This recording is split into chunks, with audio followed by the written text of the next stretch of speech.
তো আজকের প্রশ্ন কিন্তু খুবই ইম্পর্টেন্ট। তো আজকের প্রশ্নটা হলো নিউক্লিয় প্রোটিন কাকে বলে, নিউক্লিয় প্রোটিন কি বা নিউক্লিয় প্রোটিন কাকে বলে, বা এটার সংজ্ঞা বা এটার বলতে কি বুঝো। তো নিউক্লিয় প্রোটিন বলতে কি বুঝো, নিউক্লিয় প্রোটিনের সংজ্ঞা বা নিউক্লিয় প্রোটিন কাকে বলে, নিউক্লিয় প্রোটিন কি। তো এটা আজকে বলে দেবো। তো এর আগে তোমরা চ্যানেল নতুন হয়ে গেলে চ্যানেলটা সাবস্ক্রাইব করে প্রশ্নটা কিন্তু আরো বলতে বিভিন্নভাবে করতে পারে। নিউক্লিয় প্রোটিনের উদাহরণ দাও বা এটার সংজ্ঞা দাও বা এটার উদাহরণ দাও বা বাক্য লিখো, বিভিন্নভাবে প্রশ্ন করতে পারে। তো প্রশ্ন কিন্তু বিভিন্নভাবে করতে পারে, উত্তরটা কিন্তু একই। তো উত্তরটা দেখার আগে তোমরা চ্যানেল নতুন হয়ে গেলে চ্যানেলটা সাবস্ক্রাইব করে রাখবে, পাশে বেলুন কলসের উপর ভিডিও দেখতে লাইক করে দিবে। চ্যানেলটা কিন্তু অবশ্যই বেশি বেশি সাবস্ক্রাইব করে প্রতিটা প্রশ্ন তো সরাসরি গাইড থেকে দেখতে। তো এটা মূলত প্রশ্নটা ছিল নবম দশম শ্রেণীর বিজ্ঞান গাইডে।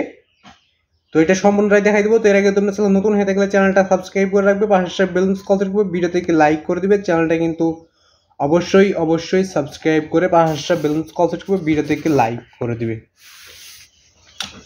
তো আজকে শুধু এটাই বলে দিব। তো এর আগে তোমরা চ্যানেল নতুন হয়ে থাকলে চ্যানেলটা সাবস্ক্রাইব আর প্রতিটা ক্লাসে সৃজনশীল তোর সঙ্গে রচনামূলক প্রশ্ন উত্তর, সৃজনশীলের উত্তর, ঠিক চিহ্নের উত্তর সরাসরি গাইড থেকে দিয়ে দিচ্ছি, তোমরা ছেলে দেখে নিতে পারো। তো তোমরা যে কোনো ক্লাসে যে ঠিক চিহ্ন দেখছো ওদের প্রথম ঠিক চিহ্ন, তো ঠিক চিহ্ন দেখার ক্ষেত্রে একটু ভিন্নভাবে সার্চ করতে হবে। তো এখানে একটা নাম লেখা আছে এইসাম হাসান, তো এইসাম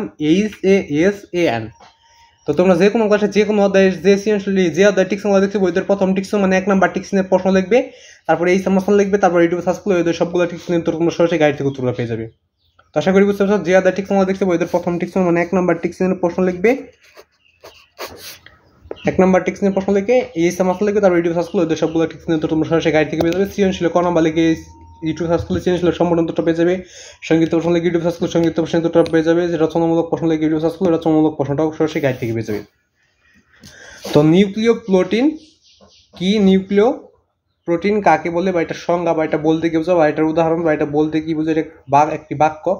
তো নিচে উত্তরটা দেখে নেওয়া যাক। তো দেখো, উত্তরটা দেখার আগে তোমরা চ্যানেল নতুন হয়ে থাকলে চ্যানেলটা সাবস্ক্রাইব করে রাখবে এবং প্রতিটা প্রশ্নে তো সরাসরি গাইড থেকে দেখতে অবশ্যই চ্যানেলটি সাবস্ক্রাইব করে রাখবে। তো দেখো উত্তরটা, নিউক্লিক অ্যাসিড ও প্রোটিন সংযোগে গঠিত যৌগকে নিউক্লিয় প্রোটিন বলে। তো নিউক্লিক অ্যাসিড ও প্রোটিন সংযোগে গঠিত যৌগকে নিউক্লিয় প্রোটিন বলে। তো এটাই ছিল নিউক্লিয় প্রোটিন কি, নিউক্লিয় প্রোটিন কাকে বলে বা সংজ্ঞা, এটা বলতে কিছু উদাহরণ একটা বাক্য। তো আবার বলেছি, তারপর ভিডিও অফ করে দিচ্ছি আর কি। নিউক্লিক অ্যাসিড ও প্রোটিন সংযোগে গঠিত যৌগকে নিউক্লিয় প্রোটিন বলে। তো আজকে ভিডিও ভালো লাগলে চ্যানেলটা সাবস্ক্রাইব করে পাশে বেলুন কলসের উপর ভিডিও থেকে লাইক করে দেবে। চ্যানেলটা কিন্তু অবশ্যই বেশি সাবস্ক্রাইব করবে। তো আজকে ভিডিও ভালো লাগলে অবশ্যই চ্যানেলটি সাবস্ক্রাইব করে পাশে বেলুন কলসের উপর ভিডিও থেকে লাইক করে দেবে। তো আজকে ভিডিও বন্ধ হয়েছিল যে নিউক্লিয় প্রোটিন কাকে বলে বা এটার সংজ্ঞা বা এটা বলতে কি বোঝো। তো তোমাদের তো আরো কোনো প্রশ্ন লাগে, যে কোনো প্রশ্ন তোমরা পাচ্ছ না, ওটা সরাসরি গাইড থেকে যদি লাগে তো অবশ্যই কমেন্টে বলে দেবে, তাহলে আমি দিয়ে দেওয়ার চেষ্টা করবো। তো আজকে ভিডিও বন্ধু, যদি ভিডিওটা একটু হলে ভালো লেগে থাকে তাহলে চ্যানেলটা সাবস্ক্রাইব করে পাশে বেলুন কল থেকে ভিডিওটা একটু লাইক করে দেবে। তো আজকে ভিডিওটা ওই পর্যন্তই।